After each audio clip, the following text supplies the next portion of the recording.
बिस्मिल्लाहिर्रहमानिर्रहीम, अस्सलामुअलैकुम, good morning Lahore. आज की खूबसूरत सुबह की बहुत सी चाहतों, बहुत सी मुस्कुराहटों और बहुत सी मोहब्बतों के साथ मैं हूँ रुखमा इरफान मलिक और आप सबको आज के इस शो में खुश आमदीद कहती हूँ। हम सबसे अगर कभी पूछा जाए ना कि लिविंग की असल डेफिनेशन क्या है या how would you define the living, so हम में से मोस्टली लोग जो होंगे उनका जवाब यही होगा, डेफिनेटली शायद मेरा भी यही होता कि ज़िंदा रहना, एक अच्छे अंदाज में रहना, एक अच्छा करियर होना, इसके साथ साथ अच्छे हेल्दी बॉन्ड्स का होना, रिश्तों का होना, बेसिकली यही ज़िंदगी की और ज़िंदा रहने की डेफिनेशन है। बिकॉज जब इंसान ज़िंदा रहता है so we are so much dependent on such factors. लेकिन जब हम इसका दूसरा एस्पेक्ट देखें जो कि अगर हम अभी डिस्कस करें, सो वो ये है कि living is the art of getting use to what you did not expect. Because this whole life is a trial. ये एक बहुत डिफ़िकल्ट एग्जामिनेशन भी कभी कभी बन जाता है और इस ज़िंदगी में अच्छा वक्त भी होता है, बुरा वक्त भी होता है, और कभी कभी ऐसी सिचुएशंस भी होती हैं जो हमने कभी सोची भी नहीं होती, हमने कभी एक्सपेक्ट भी नहीं की होती कि हमारे साथ ये भी हो सकता है। लेट्स सपोज अगर कोई खातून है, उसको नहीं पता कि आफ्टर द मैरिज उसके लिए क्या क्या प्रॉब्लम्स आ सकते हैं। वो शादी से पहले बड़े ही सुहाने ख्वाब जो होती है वो सजा रही होती है, लेकिन वो जो अनफोर्सीन सर्कमस्टांसेस आते हैं सो वो इंसान की, किसी भी इंसान की कमर तोड़ कर रख देते हैं। सो यस, लिविंग की जब हम बात करते हैं सो इसमें यह भी है कि आपने होल हार्टेडली ऐसी सिचुएशंस को एक्सेप्ट करना है जो आपने कभी एक्सपेक्ट की ही नहीं। और हर इंसान का ऐसी सिचुएशंस के साथ डील करने के लिए एक पॉजिटिव माइंडसेट अगर हो ना, और अल्लाह ताला पर पूरा आपका यकीन हो, फेथ हो, तो जो चीज़ें हैं वो आसान हो जाती हैं, वो कड़ा वक्त भी गुजर जाता है। और जैसा कि कहा भी जाता है कि हर मुश्किल के बाद आसानी होती है, तो चीज़ें जो हैं इस तरह से स्मूथ होती चली जाती हैं। With this message we have to move ahead. और आज शहर लाहौर का मौसम कैसा रहेगा? तो आज भी मैं आते हुए एक वेदर में बहुत ज़्यादा चेंज फील कर रही थी कि मौसम में एक हल्की फुल्की सी गर्मी का एहसास हो रहा था। नो डाउट कि अभी उतनी गर्मी नहीं आई जितनी नॉर्मली मई के महीने में होती है या जून में। ऑब्वियसली आने वाले दिन जो हैं वो हमें गर्म से गर्म ही फील होंगे, लेकिन अभी जो मौसम है ना वो थोड़ा सा बैलेंस्ड ही चल रहा है और शाम के जो औकात हैं उनमें खुनकी भी हमें महसूस करने को मिलती है। सो शहर लाहौर का मौसम आज कैसा रहेगा, आने वाले दिनों में कैसा रहेगा, हमारे कॉरेस्पॉन्डेंट अवैस हमें इस हवाले से मजीद अपडेट करेंगे। सो अवैस बताइएगा, लाहौर का मौसम कैसा रहेगा? जी बिल्कुल जी। अगर हम आज के मौसम की बात करें तो आज का जो मौसम है, आज का जो दर्जा हरारत है वो ज़्यादा से ज़्यादा 32 डिग्री सेंटीग्रेड तक, और जो है कम से कम जो है वो 24 डिग्री सेंटीग्रेड तक रहने का मकान है। बादलों और सूरज की आंख मचोली जो थी वो जारी थी, लेकिन महकमा मौसमियात के मुताबिक आने वाला जो हफ़्ता है उसमें जो है वो बारिश की पेशगोई की गई है कि हफ्ते वाले दिन जो हुआ है बारिश का जो है वो ज़्यादा जो है मकान है, जिससे जो मौसम है वो ज़्यादा जो है खुशगवार होगा। जो अगर हम मई के माह की बात करें तो मई के माह जो है वो ज़्यादा गर्मी का माह होता है, लेकिन आज जो है वो 4 मई है, लेकिन जो मौसम है उसमें गर्मी की जो वो उस तरह की शिद्दत नहीं है जो कि गुज़श्ता सालों में होती रही है। महकमा मौसमियात का कहना है कि उम्मीद है कि जो मई का माह है वो मई का माह जो है वो बारिशों के जो है वो स्पेल के साथ जो है वो जारी रहेगा। So thank you so much Awais, हमें वेदर के हवाले से अपडेट कर रहे थे और मैं भी यही बात कर रही थी कि अभी उतनी गर्मी हमें फील नहीं हो रही जितनी मई के महीने में फील हुआ करती है। बट एनी हाउ, इसी के साथ आगे बढ़ेंगे, आज के रेट्स आपके साथ शेयर करेंगे। आगाज़ करेंगे करेंसी रेट से और सबसे पहले हम बात करेंगे यूएस डॉलर की, जो आज आपको मिल सकेगा मार्केट से 285.85 में। यूरो आपको मिल सकेगा 313, ब्रिटिश पाउंड 357 में मिल सकेगा, यूएई दिरहम 78 रुपीज़, सऊदी रियाल 75.9, कवेती दिनार 926.13 एंड कैनेडियन डॉलर आज आपको मिल सकेगा 212 में, Australian dollar 188.5 and Omani riyal 737.03 में आज आपको मार्केट से मिल सकेगा। वेजिटेबल रेट्स की तरफ आएंगे। आलू आज आपको मिल सकेंगे 67 रुपीज़ पर केजी, प्याज 55 रुपीज़, टमाटर 38 रुपीज़, अदरक 750 रुपीज़ पर केजी, गोभी 30 रुपीज़ पर केजी, सब्ज मिर्च मिल सकेगी 100 रुपीज़ पर केजी, मूली 30 रुपीज़, गाजर 60 रुपीज़, करेला 74 रुपीज़ में आज आपको मिल सकेगा। इसके साथ साथ हम फ्रूट रेट्स की तरफ आएंगे। सो जनाब, सेब आपको मिल सकेगा 330 में, केला 350 पर डज़न के हिसाब से मिल सकेगा, पपीता 210, तरबूज 27 रुपीज़, खरबूजा जो है वो 60 रुपीज़, खजूर 440 रुपीज़ पर केजी, फालसा 200 रुपीज़ पर केजी में आज आपको मिल सकेगा। ब्रायलर रेट की तरफ आएंगे, जिंदा आपको मिल सकेगा 406 में, ब्रायलर गोश्त 609 में और अंडा फी दर्जन मिल सकेगा 280 रुपीज़ में मार्केट से। सो जनाब ये तो थे हमारे रेट्स। अब हम आएंगे अपनी टॉप स्टोरीज़ की तरफ। टॉप स्टोरीज़ में सबसे पहले हम आपको बताना चाहेंगे कि जनाब फोर्ब्स ने टॉप 10 एथलीट्स की एक लिस्ट जारी की है, जिसमें जो दुनिया के 10 ऐसे खिलाड़ी हैं जो कि अमीर तरीन हैं। सबसे टॉप नंबर जो है जनाब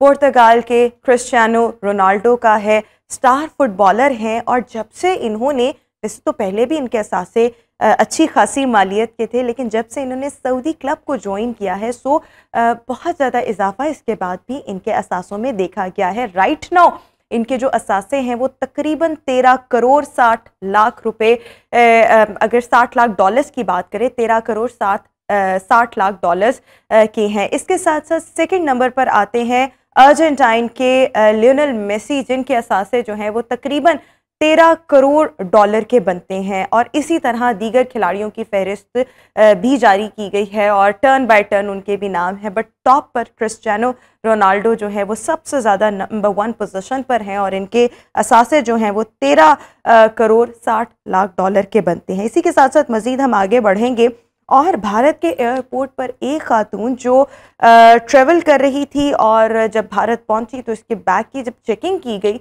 तो बैग के अंदर से तकरीबन 22 के करीब जो जहरीले सांप थे वो बरामद हुए और खदशा जाहिर किया जा रहा है कि ये स्मगल करके भारत लाई थी। औरत को हिरासत में ले लिया गया। अच्छा, लाने का तरीका क्या था अगर हम ये देखें, सो यस प्लास्टिक के छोटे छोटे बॉक्स थे जिसमें इन सांपों को बंद किया गया था और उसके बाद इस औरत ने अपने सूटकेस में कपड़ों के दरमियान ये जो सांप थे वो रखे हुए थे। तो जनाब ऐसा भी होता है कि हम सुनते थे कि ड्रग्स स्मगल होते हैं, हम सुनते थे कि पैसों की मनी लॉन्ड्रिंग होती है या इस तरह की मुख्तलिफ चीज़ें, लेकिन ये मैंने पहली दफ़ा ही देखा है कि कोई जहरीले सांप की भी स्मगलिंग वाया एयरपोर्ट करता है। सो ये जनाब ये मेरी भी इंफॉर्मेशन में एक इजाफा है। इसके साथ साथ मज़ीद आगे बढ़ेंगे और as we all know unfortunate इस वक्त सर्कमस्टांसेस हैं सूडान के, जहाँ पर खाना जंगी जारी है और हर शख्स अपनी ज़िंदगी की जो बका है उसकी जंग लड़ रहा है। ऐसे में ये सूडानी इंसान है, नौजवान है जिनका नाम उस्मान सोले है। अभी आप इनको पिक्चर में भी देख सकते हैं, बड़ा ज़बरदस्त काम कर रहे हैं। एक तरफ तो अपनी जान बचा रहे हैं, इसके साथ साथ इनके जो घर है वहाँ से तकरीबन 15 किलोमीटर्स की एक और जगह है जहाँ पर इन्होंने तमाम जो जंगली जानवर हैं जो कि तकरीबन 250 के करीब बनते हैं, उनको वहाँ पर इन्होंने एक शेल्टर के अंदर रखा हुआ है और रोज़ाना अपने घर से 15 किलोमीटर का सफ़र तय कर कर ये दूसरी जगह पर जाते हैं, जानवरों की पनाहगाह जाते हैं और उनकी हिफाजत करते हैं। हिफाजत के साथ साथ ऑब्वियसली शेल्टर प्रोवाइड किया गया, उनको खाना वगैरह मुहैया करते हैं। इसमें शेर भी शामिल हैं, इसके अलावा लक्कर बग्गे भी शामिल हैं और 200 के करीब मज़ीद जो जंगली जानवर हैं वो भी शामिल हैं। सो ये एक बहुत ही ज़बरदस्त काम है जो इस वक्त ये सर अंजाम दे रहे हैं। नॉर्मली ऐसी सिचुएशंस में हर इंसान कोई भी ऐसी सिचुएशन में उसके लिए टॉप प्रायोरिटी होगी कि वो अपनी जान बचाए, अपने इर्द गिर्द अपने प्यारों की जान बचाए, लोगों की जान बचाए। लेकिन ऐसी तमाम तर सिचुएशन में ये बाहिम्मत जो सूडानी है वो अपने साथ साथ इन जानवरों की भी हिफाजत कर रहा है। तो ये तो थी हमारी आज की टॉप स्टोरी और आज के शो की हाइलाइट्स आपके साथ शेयर करना चाहेंगे। सबसे पहले हम बात करेंगे यूटीआई क्या है और मर्दों की निस्बत ख़वातीन को यूटीआई होने का ख़तरा ज़्यादा क्यों होता है, इसके सेहत पर क्या असरात होते हैं, इसको डिस्कस करेंगे। लाहौर रेलवे स्टेशन पर लाखों मालियत की ई टिकट मशीनरी लगाने का मंसूबा 2 माह बाद भी फ़ाल नहीं हो सका, क्या वजूहात हैं, इसको भी डिस्कस करेंगे। सेहत कार्ड की सहूलियात में अब इजाफा और ब्रेन स्ट्रोक और हार्ट स्ट्रोक का भी मुफ्त इलाज हो सकेगा, लोगों के लिए खुशखबरी है, इसको भी हम देख रहे होंगे। साथ ही साथ मिनरल वाटर के फ़वाइद असल में क्या हैं और हम कैसे पता चला सकते हैं कि जो पानी, जो मिनरल वाटर हम इस्तेमाल कर रहे हैं ये ऑथेंटिक और सेफ़ है भी या नहीं, इसको भी हम डिस्कस करेंगे। आज पाकिस्तान समेत दुनिया भर में फायर फाइटर्स का आलमी दिन मनाया जा रहा है और बेसिकली इस दिन को मनाने का मकसद ये है कि जो फायर फाइटर्स हैं उनकी कोशिशों को, बहादुरी को, काविशों को खराज तहसीन पेश किया जाए, इसको भी डिस्कस करेंगे। और आखिर में हम बात करेंगे पाकिस्तान में स्पोर्ट्स, खुसूसी तौर पर साइकिलिंग रोज़ बरोज़ मकबूल होती जा रही है। इस खेल के आम इंसान की ज़िंदगी में क्या असरात हैं, इसको कैसे फ़ायदेमंद बनाया जा सकता है, इसको भी हम डिस्कस कर रहे होंगे। ये तो थी हमारी हाईलाइट। हमारा ये टॉपिक है कि जब हम लाहौर रेलवे स्टेशन की बात करते हैं तो ये पाकिस्तान का सबसे बड़ा रेलवे स्टेशन है। इसके साथ साथ अगर हम रेलवे को देखें तो काफ़ी सालों से जो रेलवे है वो बहुत ही ज़्यादा हमारे यहाँ खस्ता हाली का शिकार है। कुछ प्रॉब्लम्स थे, कुछ सियासी नौयत के भी मसाइल थे जिसकी वजह से रेलवे में बहुत ज़्यादा करप्शन देखी गई। उसके लिए जो ईज़ थी बेसिकली वो पैसेंजर्स के लिए प्रोवाइड नहीं की गई। इसके बाद पे दर पे हादसात का होना, फिर पैसेंजर्स हमें नाखुश दिखाई दिए, और इसके अलावा और भी there were so many issues. But बहरहाल इसको बेहतर करने का एक अज़्म था, और इस अज़्म की जब हम बात करते हैं तो इसमें एक चीज़ ये भी थी कि शहरियों के लिए, लोगों के लिए, पैसेंजर्स के लिए जो चीज़ें हैं उनको आसान बनाया जाए। और बेसिकली लाहौर रेलवे स्टेशन पर लाखों मालियत की जो ई टिकट्स मशीन थी उनको नस्ब किया गया था तकरीबन 2 महीने पहले, और इसका मकसद ये था कि शहरी इस ई टिकट मशीन के ज़रिए फ़ायदा उठा सके, उनके लिए आसानी हो सके। लेकिन जो हमारे यहाँ लोग हैं, पैसेंजर्स हैं, शहरी हैं, वो अभी भी ख्वार हो रहे हैं। और ये जो ई टिकट्स मशीन है जो कि लाखों मालियत की हैं, और यहाँ पर लाहौर की अगर हम बात करें, वैसे तो मुख्तलिफ पॉइंट्स थे, लेकिन लाहौर रेलवे स्टेशन पर ये 2 मशीन्स नस्ब की गई थी। 2 महीने गुजरने के बाद भी अभी तक फ़ाल नहीं हो सकी। वजूहात क्या है, क्या बयान किया जाता है, वजह क्या है कि अभी तक ये वर्केबल नहीं हो सकी। और इस पर अभी डिस्कशन के लिए हमारे कॉरेस्पॉन्डेंट हाफिज़ महबूब हमारे साथ इस वक्त शो का हिस्सा है। हाफिज़ महबूब, आपको खुशामदीद कहना चाहूँगी गुड मॉर्निंग लाहौर में। सबसे पहले मैं आपसे यही पूछना चाहूँगी कि वजह क्या है। एक तो मकसद तो अच्छा था कि जो पैसेंजर्स हैं उनके लिए आसानी हो जाएगी, जब वो ई टिकट मशीन्स का इस्तेमाल करेंगे तो जो उनको लंबी लंबी कतारों में खड़ा होना पड़ता है तो उसमें ज़रा ईज़ हो जाएगी। लेकिन अभी 2 महीने गुजर चुके हैं, क्या वजह जो है वो स्टेशन मैनेजर की जानिब से, रेलवे हुक्काम की जानिब से बयान की जा रही है कि अभी तक ये वर्केबल नहीं हो सकी? मैं आपको सबसे पहले ये बता चलो, ये जो मशीनों के ई टिकट के मशीन का मामला है, 2 माह पहले एक मनसूबा बनाया गया था जिसमें 18 मशीन थी जो रेलवे स्टेशन पे लगनी थी, जिसमें मुख्तलिफ प्लेटफॉर्म थे वहाँ पे लगनी थी, और जो रिजर्वेशन ऑफिस है वहाँ पे लगनी थी। क्यों ना कि जो रेलवे के रिजर्वेशन ऑफिस है वहाँ पे अक्सर आपने देखा होगा टिकट लेने के लिए काफ़ी लंबी ज़्यादा लाइनें लगी होती हैं। लेकिन उनकी सहूलत के लिए जो वफाकी वज़ीर ख्वाजा साद रफ़ीक है वो बड़े एक्टिव थे, उन्होंने बड़े काम कर रहे थे। लेकिन इसी वाले से एक चाइना की कंपनी है राब्ता, उन्होंने ये प्लान बनाया कि ई टिकट के ज़रिए जो है वो लोगों को सहूलियत फ्राहम की जाए ताकि लोगों की लंबी लंबी लाइनें ना लगें। तो इस हवाले से 18 मशीनें लगनी थी। 2 माह कबल 2 मशीनें सिर्फ यहाँ पर आईं, और दोनों जो है अब रेलवे स्टेशन के मेन पोर्च पर लगा दी गई हैं, लेकिन वो अभी भी चलने के काबिल नहीं है, क्यों ना कि उनका इंटरनेट का मसला है। इसी वाले से हमने जो स्टेशन मैनेजर से पूछा, उनका यही कहना था कि ये जो मशीनें लगाई गई हैं इसका बुनियादी मकसद यही है कि जो मुसाफिर लंबी लंबी लाइनों में लगते हैं, और कुछ ऐसे होते हैं कि जो ट्रेन आ रही होती है तो उसी वक्त पहुँचते हैं, क्योंकि ट्रेन में तो अपने मुकर्रर वक्त पर चले जाना है, तो वो उसी वाले से कि प्लेटफॉर्म से ही वो टिकट लें। टिकट लेने का भी आसान तरीका था इसमें ऐसा है कि अगर आपने ये टिकट ई मशीन से खरीदनी है तो इसके लिए आपको जैज़ कैश या इजी पैसा जो है उसमें टिकट के पैसे सबमिट करवाने, उनका QR कोड आएगा, वो QR कोड आपने इस मशीन के साथ स्कैन करना है और फौरी तौर पर वहाँ से टिकट जो है वो बाहर निकल आएगी। तो इसी वाले से ये मशीन थी, बड़ी लेटेस्ट अपडेट थी, टेक्नोलॉजी थी, लोग बड़े खुश थे कि ये चीज़ आएगी तो इससे जो है सहूलियत बहुत ज़्यादा मिलेंगी। लेकिन ये ऐसा वो 2 माह हो चुके हैं, 2 माह से अभी तक ये ऐसी बंद पड़ी हैं, क्यों ना इनकी मालियत जो है वो लाखों में बताई जा रही है। कोई अच्छा, वैसे आप हमें बता सकते हैं कि लाखों तो एक रफ अमाउंट है ना कि अच्छा लाखों की मालियत, बट एग्जैक्टली इसकी मालियत कितनी है? इसके अलावा एक और इम्पॉर्टेंट चीज़ कि जो मुझे थोड़ी सी इन्फॉर्मेशन मैंने गैदर की तो उसके मुताबिक, बट आप इसको थोड़ा सा एक्सप्लेन भी कर दें कि 2 जो ई टिकट मशीन्स हैं वो लाहौर रेलवे स्टेशन के लाउंज में लगी बेसिकली, बट बाकी जो है वो मुख्तलिफ स्टेशंस पर लगनी थी। तो एक तो ये चीज़ कि 2 यहाँ लग चुकी हैं, बाकी जहाँ जहाँ पर नस्ब होनी थी वहाँ उनको क्यों नहीं लगाया जा सका? और दूसरा ये कि जो मैंने आपसे पहले भी सवाल पूछा उसको भी थोड़ा सा एक्सप्लेन इस हवाले से करते हैं। मैं आपको बता चलूँ, ये जो 18 मशीनें लगनी है सिर्फ और सिर्फ लाहौर रेलवे स्टेशन पर ही लगनी है। लाहौर रेलवे स्टेशन पर जो मुख्तलिफ प्लेटफॉर्म है 9, वहाँ पर 2 नंबर प्लेटफॉर्म है, वहाँ पे 2 लगनी है, 4 नंबर पर, 5 नंबर पर, 6 नंबर पर, 8 नंबर पर, 9 नंबर, हर प्लेटफॉर्म पर लगनी थी और एक रिजर्वेशन पे लगनी सिर्फ और सिर्फ ये जो 18 का मंसूबा था ये पायलट प्रोजेक्ट है, लाहौर रेलवे स्टेशन पर ही लगनी थी। तो इस हवाले से इनकी जो मालियत है अप्रोक्सीमेटली जो है वो 5 से 8 लाख के करीब है एक मशीन की मालियत जो ऐसे बताया जा रहा है। इस जो मशीन है इससे जो है वो चाइना से बाकायदा तौर पर ये आप ये कह सकते हैं कि उधार के तौर पर ली गई हैं कि जैसे ही इनमें जो अर्निंग होगी तो उस वाले से पैसे भी पे किए जाएंगे रेलवे के। जैसे कि इन्होंने पहले ट्रेन की बोगियां जो हैं वो चाइना से जो है वो परचेज की हैं, उनके पैसे अभी देने हैं। इसी तरह का ये चाइना की कंपनी थी, उनका प्रोजेक्ट था कि इससे आवाम को सहूलियत भी मिलेंगी। ख्वाजा साद अल्फी जो वफाकी वजीर है वो बड़े एक्टिव थे इस मामले में कि आवाम को सहूलियत मिलनी चाहिए, क्यों ना कि ट्रेनें भी अक्सर जो है वो ताखीर का शिकार होती हैं और वहाँ पर पैसेंजर को भी काफ़ी ज़्यादा मुश्किल का सामना करना पड़ता है। ख्वाजा साहब के नॉलेज में ये तमाम तर मामला है कि जो मशीन उन्हीं का ही ये ब्रेन चाइल्ड आप कह लें वो था, उन्हीं का ये अगर आइडिया था तो अभी तक ये प्रॉब्लम है फाल नहीं हो सकी।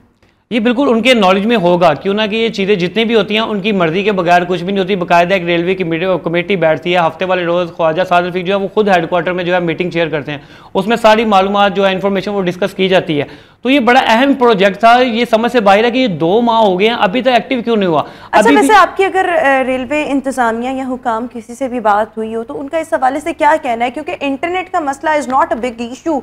अगर आप लगाना चाहें तो इंटरनेट तो एक दिन में भी लग सकता है, अगर घरों में एक दिन में या 2 दिन में लग सकता है तो रेलवे स्टेशन पर भी लग सकता है ना। रेलवे स्टेशन पर पहले भी इंटरनेट मौजूद है, लेकिन मशीन के लिए अलग-अलग सेटअप पे जाके जो है वो इंटरनेट लगाना पड़ेगा, डिवाइसेस लगानी पड़ेंगी हर सेट के साथ। तो क्या ये बहुत मुश्किल काम है? मुश्किल काम नहीं है वो। अब ये जैसे मैनेजर से बात हुई, उनका कहना कि चंद दिनों में, यानी कि इस हफ्ते में ही जो है वो मशीनें जो फाल कर दी जाएंगी। तो सर अब भी कर रहे हैं ना, जब लाहौर में खबर चलाई है उसके बाद एक्शन लेते हुए ये कह रहे हैं कि हम चंद दिनों में कर देंगे। अगर ये करना चाहते हैं तो पॉसिबल था ये कि 1 हफ्ते के अंदर, मैक्सिमम 2 हफ्ते के अंदर ये मशीनें जो है वो तमाम लग भी जानी थी और एक्टिव भी हो जानी थी। और लोगों की आमदरफ्त कितनी होती है स्पेशली ईद के दिनों में, तो इससे भी बहुत ज्यादा लोग जो है वो बेनिफिट ले सकते थे।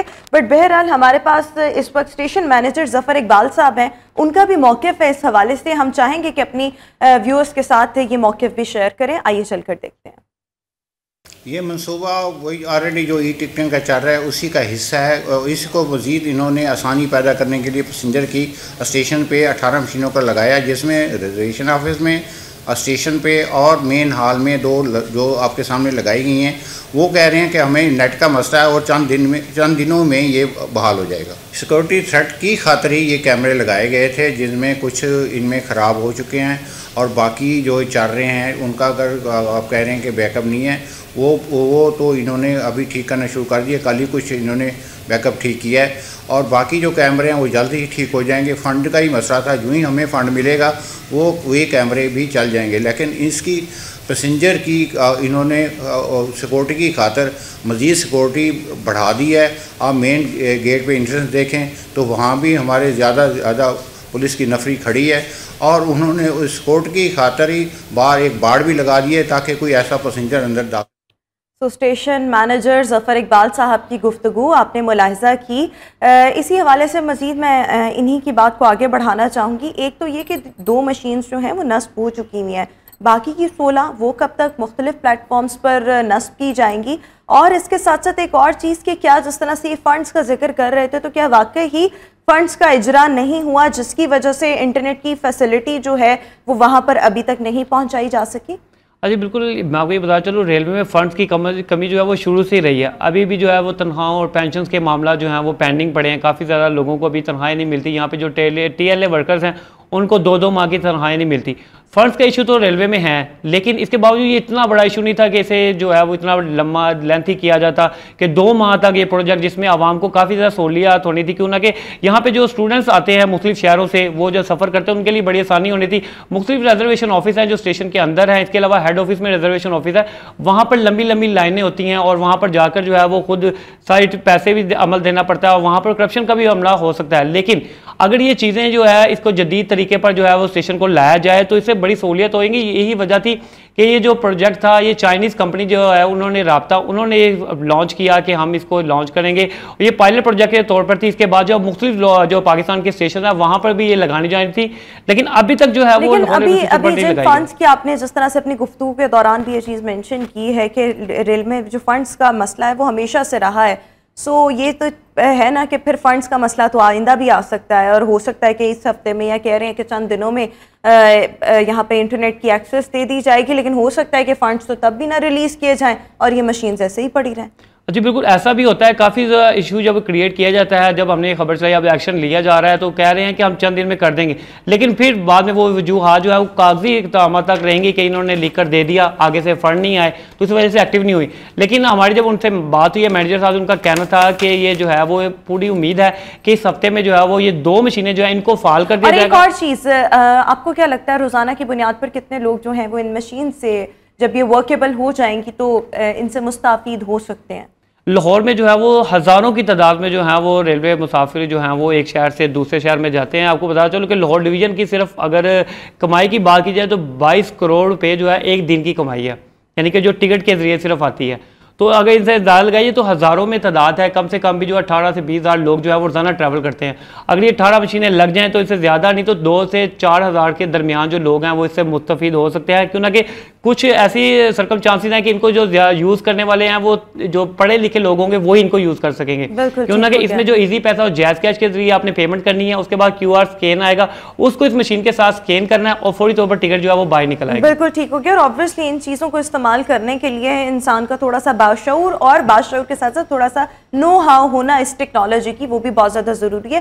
थैंक यू सो मच हाफिज़ महबूब, हमें इस तमाम तर मामले के हवाले से डिटेल में चीज़ें जो हैं वो एक्सप्लेन कर रहे थे। एंड वी होप कि जिस तरह से स्टेशन मैनेजर की जानिब से भी कहा जा रहा है और जिस तरह से हमारे कॉरेस्पॉन्डेंट भी बता रहे हैं कि होपफुली इसी हफ्ते ये तमाम तर जो मामला है वो क्लियर हो जाए और इंटरनेट की एक्सेस जो है वो यहाँ पर प्रोवाइड कर दी जाए। सो ऐसा वाकई हो जाए और जो इतने रोज़ाना की बुनियाद पर पैसेंजर्स ट्रेवल करते हैं लाहौर रेलवे स्टेशन से, उनको भी इससे फ़ायदा हो सके। अभी हम बात करेंगे सेहत कार्ड की सहूलियात में मज़ीद इजाफा किया जा चुका है, वो सहूलियात है क्या, इस हवाले से मज़ीद आगे चलकर आपको एक्सप्लेन करूंगी। लेकिन इसके साथ साथ जो एक कन्फ्यूजन क्रिएट की गई थी मुख्तलिफ हलकों की जानिब से कि शायद सेहत कार्ड जो कि अवाम की सेहत के लिए एक बहुत बड़ा इनिशिएटिव हुकूमत की जानिब से लिया गया था, इसको ख़त्म किया जा चुका है। सो वो तमाम जो र्यूमर्स थे वो अब दम तोड़ चुके हैं। सो सेहत कार्ड अभी भी जो है वो फ़ाल है और मुख्तलिफ लोग इससे मुस्ताफिद हो सकते हैं। सेहत कार्ड की सहूलियात में किन किन सहूलियात का इजाफा किया गया है, कौन कौन से डिजीज़ ऐसे हैं जिनका इलाज अब सेहत कार्ड की सहूलत के ज़रिए हो सकता है, उसमें एक है हार्ट स्ट्रोक और एक है ब्रेन स्ट्रोक। और ब्रेन स्ट्रोक की जब हम बात करते हैं तो इसमें कुछ ऐसी अद्वियात भी शामिल हैं जिनका इजाफा सेहत कार्ड पर किया गया है और सेहत कार्ड के ज़रिए वो अद्वियात भी हासिल की जा सकती हैं, जो कि कोई भी अगर ब्रेन स्ट्रोक का पेशेंट हो so with in the next 3 hours जब उसको ये स्ट्रोक आए तो वो बहुत ज़्यादा ज़रूरी होती हैं मरीज़ को प्रोवाइड करना। तो इस पर अभी हम बात करेंगे, दोनों पहलुओं को सामने रखेंगे। गुफ्तगू करने के लिए अभी हमारे साथ डॉक्टर नूरुल हक जो कि रीजनल चीफ हैं वो भी मौजूद हैं, डॉक्टर अतहर जावेद जो कि न्यूरो फिजिशियन है हमारे साथ स्टूडियोज़ में मौजूद हैं। सबसे पहले मैं रुख करना चाहूँगा डॉक्टर नूरुल हक का। डॉक्टर साहब thank you so much for joining us in good morning Lahore. So doctor साहब सबसे पहले सेहत कार्ड की सहूलियात में जो इजाफा किया गया है, इससे सबसे पहले तो ये अफवाहें दम तोड़ गई हैं कि शायद सेहत कार्ड को बंद किया जा चुका था, तो सबसे पहले तो ये र्यूमर्स जो हैं वो दम तोड़ चुके हैं। इसके साथ साथ जो सहूलियात की अगर हम बात करें तो उसमें है ब्रेन स्ट्रोक और हार्ट स्ट्रोक, इसको थोड़ा सा एक्सप्लेन करते हैं इनको लेकर और फिर कौन कौन सी अद्वियात है जिनका इजाफा किया गया है।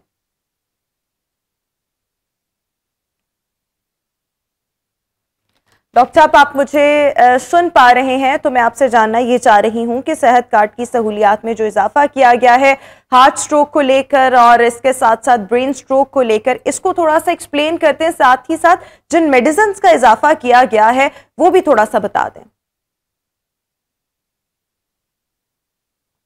डॉक्टर नूरुल हक से हम दोबारा रब्ता करने की कोशिश करेंगे। डॉक्टर अतहर जावेद भी हमारे साथ इस वक्त स्टूडियो में मौजूद हैं जो कि न्यूरो फिजिशियन है। डॉक्टर साहब आपको अपने शो में खुशामदीद कहना चाहूँगी। डॉक्टर साहब सबसे पहले जब हम ब्रेन स्ट्रोक की बात करते हैं तो बेसिकली ये प्रॉब्लम है क्या, ये जो डिजीज़ है ये है क्या, कितना ख़तरनाक है और कोई भी इंसान कोई भी इंडिविजुअल इससे कब मुतासर होता है?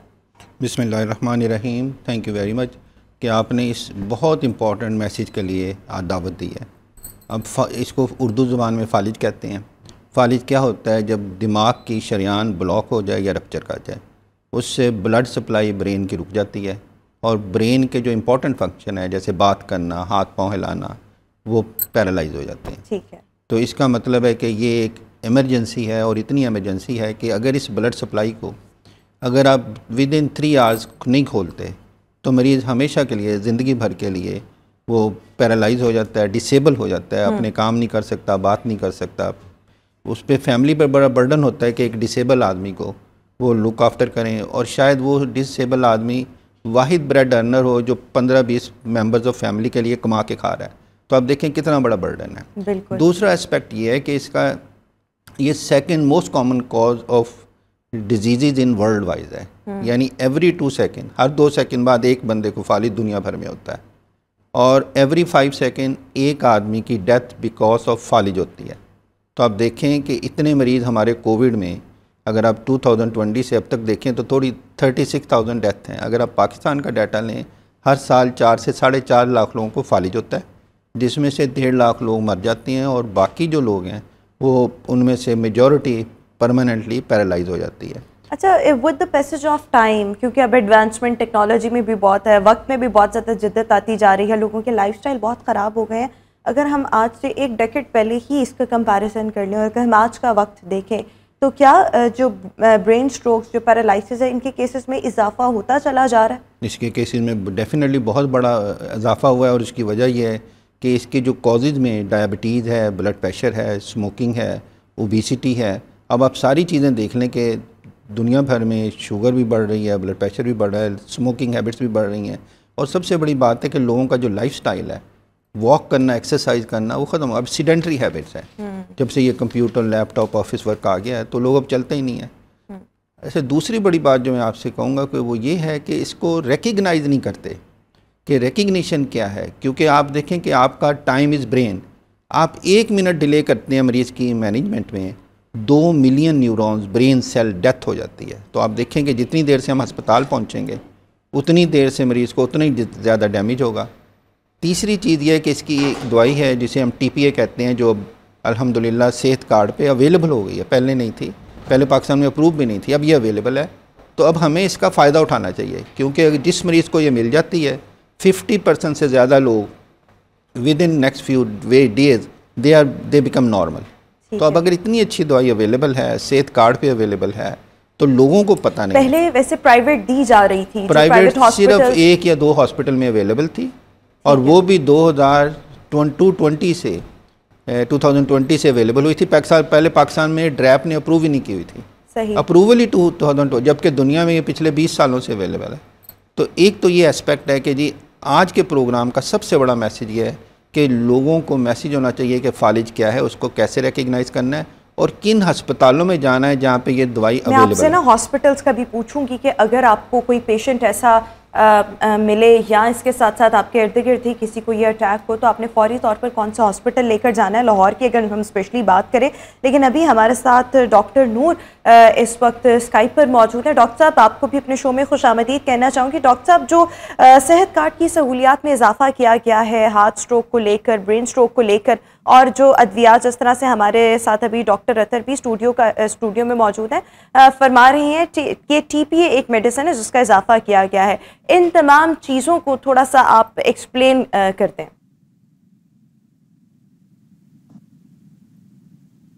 अच्छा, इसमें इस तरह है कि ये नई टेक्निक है, डॉक्टर साहब पहले इसको देख रहे थे और नेशनल में ये काम हो रहा था। और अगर मैं पब्लिक सेक्टर की बात करूं तो सर्विसेज हॉस्पिटल में कुछ इंजेक्शंस उनको डोनेशन में मिले थे, उस पर काम कर रहे थे। तो अब अल्हम्दुलिल्लाह हेल्थ कार्ड के ऊपर ये इलाज मुहैया किया जा रहा है, जिसमें लाहौर में 7 हॉस्पिटल्स हैं जहां पे ये ट्रीटमेंट मिल सकता है, जिसमें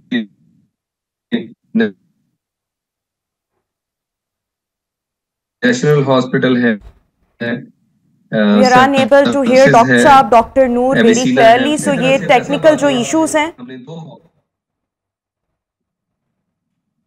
जी डॉक्टर साहब, एक दफ़ा थोड़ी सी कुछ टेक्निकल वजूहात की बिना पर हमें आपको सुनने में थोड़ा प्रॉब्लम हो रहा है। मेरी टीम आपसे दोबारा राब्ता करती है, तब तक हम डॉक्टर अतर से बात करना चाहेंगे। डॉक्टर अतर, मैं आपसे एक और चीज़ ये जानना चाहूँगी कि एक तो आपने कहा कि हमारा लाइफस्टाइल जो है वो इतना ख़राब हो चुका है जिसकी वजह से ये जो प्रॉब्लम है ये हम केसेस इसके ज़्यादा देख रहे हैं। लेकिन जिस तरह से हार्ट पेशेंट्स होते हैं और जब उनको हार्ट अटैक होता है तो कुछ साइंस एंड सिम्टम्स वो ऑलरेडी फील कर रहे होते हैं। कुछ लोग तो ऐसे भी होते हैं कि पिछले 2-3 दिन से उनको बाजू में दर्द होता है या कुछ मुख्तलिफ इस तरह के सिम्टम्स शो हो रहे होते हैं। ब्रेन स्ट्रोक, पैरालिसिस की जब हम बात करते हैं तो पेशेंट को अपने अंदर कोई तब्दीली फील हो रही होती है जिससे हम असेस कर सकें कि something is wrong and we have to rush to the doctor. ये बहुत अच्छा सवाल है और बाहर तो हर जगह पे इसके recognising the sign of stroke, तो इसके लिए एक टर्म यूज़ होती है फास्ट मीन के फेस जो है वो ड्रूप कर रहा है, पैरालाइज हो जाता है, आपको लगता है कि चेहरा टेढ़ा हो गया। नंबर 2, स्पीच में प्रॉब्लम आता है, मरीज़ को बोलने में डिफ़िकल्टी है। तीसरा, वो आर्म ड्रिफ्ट, तो बाजू ऊपर करने में या टांग मूव करने में प्रॉब्लम आती है। और ये जो है ये फास्ट जो है ये लोगों को याद रखना चाहिए। मेजॉरिटी ऑफ द पेशेंट इनमें स्पीच, नज़र का प्रॉब्लम, बाजू का या टांग का हिलना, ये पैरालाइज हो जाती हैं। लेकिन जनरल में से आ रहा होता है ये सडन स्टार्ट होता है within few seconds to few minute. आप इस वक्त आप नॉर्मल बैठे हुए हैं, अचानक एक मरीज़ महसूस करता है कि मुझे बोलने में प्रॉब्लम आ रहा है, मैं बाजू उठा के इसको यूज़ नहीं कर सकता, मैं टांग नहीं हिला सकता, मुझे कोई मेमोरी का प्रॉब्लम आ रहा है, मुझे नज़र में प्रॉब्लम आ रहा है। कोई भी सडन सिम्टम जो आपके फंक्शन को इम्पेयर कर दे, ये पार्ट ऑफ द फालिज है या स्ट्रोक है। तो ये रिकग्निशन इज़ नॉट डिफ़िकल्ट, क्योंकि मरीज़ को खुद पता चलता है थोड़ी देर पहले मैं नॉर्मल था और अभी फ्यू मिनट्स के अंदर मुझे में ये तब्दीली आ गई है। उसको चेस्ट पेन नहीं होगी। इसलिए लोग अभी भी फालिज के मरीज़ कई दफ़ा कार्डियोलॉजिस्ट के पास जाते हैं या पंजाब इंस्टीट्यूट ऑफ कार्डियोलॉजी में जाते हैं कि चलो जी, और उस टाइम पे वो क्योंकि हो रहा होता है या होना होता है तो वो जो टाइम है वो वेस्ट हो जाता है। हाई ब्लड प्रेशर कितना कंट्रीब्यूट करता है? सबसे common cause is high blood pressure. 70 to 80% में cause of stroke is high blood pressure. और अगर आप सिर्फ, हमारा जो पहला स्लोगन है स्ट्रोक इज़ प्रिवेंटेबल, अगर आप शुगर, ब्लड प्रेशर को कंट्रोल कर लें, स्मोकिंग बंद कर दें और अच्छा सीडेंटरी लाइफस्टाइल को छोड़ के अच्छा स्टाइल जिसमें कोई ज़्यादा रिक्वायरमेंट नहीं है, 30 to 45 minutes walk and exercise per day, और 1 या 2 दफ़ा दिन में सैलड का इस्तेमाल करें, सब्जियां, फल। प्रॉब्लम यह है कि हम गोश्तखोर हो गए हैं। We have to get back to the nature। कुदरत के ज़्यादा करीब रहेंगे तो चीज़ें आसान रहेंगी। और ये कितना प्रिवेंट करती है ये भी मैं आपको बता दूं, 90% स्ट्रोक्स आर प्रिवेंटेबल अगर हम सिर्फ ये 4 चीज़ें कर लें। डाइट बेहतर कर लें, एक्सरसाइज, वॉक करें, शुगर और ब्लड प्रेशर को कंट्रोल कर दें, स्मोकिंग क्विट कर दें, 90% स्ट्रोक नहीं होंगे। तो आप बताएं इससे अच्छी इलाज क्या है? और जब स्ट्रोक हो जाता है फिर हमारी ड्यूटी है कि हम रिकग्नाइज़ करें, और ये अवेयरनेस सबको होनी चाहिए कि जी any sudden change in your function of body आपने फौरी तौर पे जाना है, डॉक्टर के पास भी जाना है, और कोशिश करें वहाँ पे जहाँ पे न्यूरोलॉजिस्ट मौजूद हो, न्यूरोलॉजी सर्विसेज अवेलेबल हो।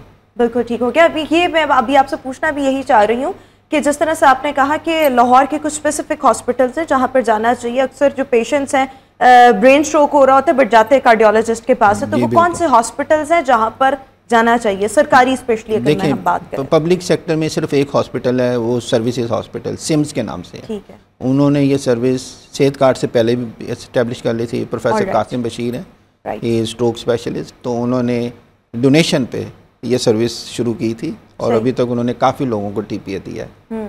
तो लोग देखें सर्विसेज और PIC करीब हैं, लोग सर्विसेज नहीं जाते, PIC जाते हैं, वहाँ से मरीज शिफ्ट होते हैं उधर, टाइम लैप्स हो जाता है। अच्छा, सर्विसेज हॉस्पिटल और इसके अलावा इसके और पब्लिक हॉस्पिटल में सरकारी हॉस्पिटल और इसके अलावा कोई नहीं है। उसके प्राइवेट हॉस्पिटल में आपका नेशनल हॉस्पिटल है, हमने ये सर्विस 2015 से शुरू की हुई है। हमीद लतीफ़ हॉस्पिटल है और इसके अलावा डॉक्टर्स हॉस्पिटल है, शालीमार हॉस्पिटल है, सेंट्रल पार्क हॉस्पिटल है। इसके अलावा आपकी ये सर्विसेज, वैसे तो कोई भी सेंटर जहाँ पे न्यूरोलॉजिस्ट हैं, पहले प्रॉब्लम था, वो ये सर्विस आज शुरू कर सकते हैं if they want to establish, because हर आदमी इसका टीपीए नहीं दे सकता। ये भी मैं आपको बता दूं कि ये न्यूरोलॉजिस्ट ने देना है जो उसका एक्सपर्ट है। अगर आप न्यूरोसर्जन को कहें या cardiologist start giving this one, तो ब्रेन हेमरेज हो जाएगी, इसकी कॉम्प्लिकेशन भी है। तो सिर्फ neurologist and stroke specialist are authorise. बिल्कुल डॉक्टर साहब, we are short of time. मैं आपसे एक और चीज़ पूछना चाहूँगी कि जब हमें फील हो कि somebody is going through a certain phase जो कि बड़ी अनयूजुअल सी सिचुएशन है, सो जो आसपास के लोग हैं उनको कैसे बिहेव करना चाहिए? जिस तरह होता है ना कि बहुत ज़्यादा ब्लड प्रेशर लो, अच्छा इसको अंडा बॉईल करके दे दें, इसको नमक थोड़ा सा खिला दें। मुख्तलिफ हमारे यहाँ पे रेमेडीज़ होती हैं कि जब तक आप किसी हॉस्पिटल ना पहुँचे तो आपने इस तरीके से ट्रीट करते हुए लेकर जाना है, ये भी थोड़ा सा एक्सप्लेन कर दें कि जब किसी को ब्रेन स्ट्रोक हो रहा हो तब हमने कैसे डील करना है। आइडियल थी तो देखें जी, उसको फौरी तौर पे करीब तरीन अस्पताल जाना चाहिए, लेकिन चूँकि ये फैसिलिटीज़ हर जगह पे अवेलेबल नहीं है तो कम अज़ कम उनको एक टैबलेट डिस्प्रीन की पानी के साथ दे दें ताकि उसका जो प्रोसेस है वो थोड़ा बहुत हेल्पफुल हो जाए। ठीक है। लेकिन आइडियली हमें डिस्प्रीन भी बगैर सीटी स्कैन के नहीं देनी चाहिए, क्योंकि कुछ स्ट्रोक में हैमरेज होता है, कुछ में इस्कीमिक होता है, लेकिन चूँकि 85% चांसेस होते हैं कि ये क्लॉट है और इस्कीमिया है तो ये आप कर सकते हैं। लेकिन best thing is to take to the nearest hospital. अब तो जगह जगह हॉस्पिटल है, तो हमें कोशिश ये करनी चाहिए कि रश टू द हॉस्पिटल, और ये लोगों को पता होना चाहिए कहाँ कहाँ ये फैसिलिटीज़ अवेलेबल है। और मेरे ख्याल में ये आपके वैसे भी इंफॉर्मेशन हर बंदे को होनी चाहिए, क्योंकि हर घर में कोई ना कोई मरीज़ होता है ब्लड प्रेशर वगैरह का, और ये चीज़ जितनी प्रेवलेंट होती जा रही है आपको पता होना चाहिए कि अगर ये प्रॉब्लम आए तो आपने कहाँ जानी है। नॉर्मल इन्फॉर्मेशन भी हमारी इन चीज़ों के हवाले से होनी चाहिए। Thank you so much doctor Atar Javed साहब हमारे साथ शो का हिस्सा थे। डॉक्टर नूर अभी हमारे साथ एक दफ़ा फिर स्काइप पर मौजूद है। डॉक्टर साहब thank you so much. Doctor साहब क्विकली आपसे ये जानना चाहूँगी, जो सेहत कार्ड की सहूलियात में इजाफा किया गया है उसको थोड़ा सा एक्सप्लेन करते हैं। अच्छा, इसमें मैं गुजारिश करूँ, जैसे मैंने शुरू में एक नया ट्रीटमेंट था जो पहले सर्विसेज में और नेशनल में हो रहा था, और it was on a limited way. अब हमने लाहौर में 7 हॉस्पिटल्स में ये ट्रीटमेंट सर्विसेज स्टार्ट करवा दी हैं। इसके अलावा मियांवाली में एक हॉस्पिटल ये सर्विसेज दे रहा है, फैसलाबाद में अजीज फातिमा ट्रस्ट हॉस्पिटल और अरलाइड हॉस्पिटल में ये सर्विसेज दी जा रही हैं, और इसी तरह से सियालकोट में इमरान इदरीस हॉस्पिटल है और बहावलपुर में मिड वेस्ट हॉस्पिटल है। तो जिन हॉस्पिटल्स में न्यूरो फिजिशियन मौजूद है, जैसे डॉक्टर साहब फरमा रहे थे, वहां पे अगर उनके पास सीटी स्कैन की अवेलेबिलिटी है और आईसीयू है तो वहां ये ट्रीट हो सकता है। अच्छा, इसमें मैं एक छोटी सी और अर्ज कर दूं, हम इंशाल्लाह बहुत जल्द डॉक्टर जवान साहब से मिलेंगे जो 1122 को देख रहे हैं। जिस तरह वो ट्रॉमा के केसेस को हॉस्पिटल में शिफ्ट करते हैं, तो इसमें कोशिश ये होगी कि ये हमारे जो पेशेंट है, अगर कोई स्ट्रोक का पेशेंट है, वो लोग अगर उनको फोन करते हैं तो हमारे ये लिस्ट हॉस्पिटल्स की उनके पास होगी, वो जो नियरेस्ट हॉस्पिटल है वहां हम उनको लेके जाएं, क्योंकि डॉक्टर साहब ने जैसे फरमाया 4 से 4.5 घंटे का टाइम फ्रेम होता है, तो उसके अंदर अंदर ये ट्रीटमेंट लोगों को मिल सके। जी बिल्कुल ठीक हो गया। डॉक्टर नूर, एक और मैं आपसे यहाँ पर चीज़ ये भी जानना चाहती हूँ कि जो सेहत कार्ड पर इस सहूलत का ऑब्वियसली इन सहूलियात को मज़ीद बढ़ाया गया है, इंट्रोड्यूस करवाया गया है, जिसमें हार्ट स्ट्रोक है, जिसमें ब्रेन स्ट्रोक है। एक तो सर्विसेज हॉस्पिटल, जिस तरह से डॉक्टर अतर भी हमें बता रहे थे कि वो रेलेवेंट हॉस्पिटल है अगर हम पब्लिक सेक्टर की बात करें।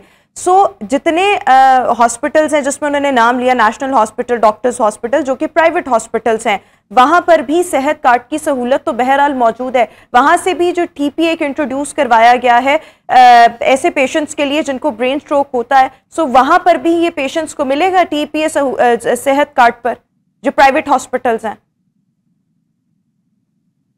जी बिल्कुल ऐसे ही है, बल्कि अगर मैं लाहौर की बात करूं तो यहाँ 2 पब्लिक सेक्टर हैं और 5 प्राइवेट हॉस्पिटल्स हैं। जैसे डॉक्टर साहब ने बात की, उसमें फारूक है, central hospital, central park hospital है, अख्तर सईद है, एविसीना है, तो ये सारे के सारे प्राइवेट हैं। इसी तरह सेंट्रल पार्क और नेशनल हॉस्पिटल, तो 5 हॉस्पिटल यहाँ पे प्राइवेट हैं। Alright, thank you so much doctor Noor हमारे साथ स्काइप पर मौजूद थे। सेहत कार्ड की सहूलियात में जो इजाफा किया गया है उसको हमारे साथ शेयर कर रहे थे व्यूअर्स। अभी हम शो में एक ब्रेक शामिल करेंगे, वापस आएंगे ब्रेक के बाद। Stay with us and good morning.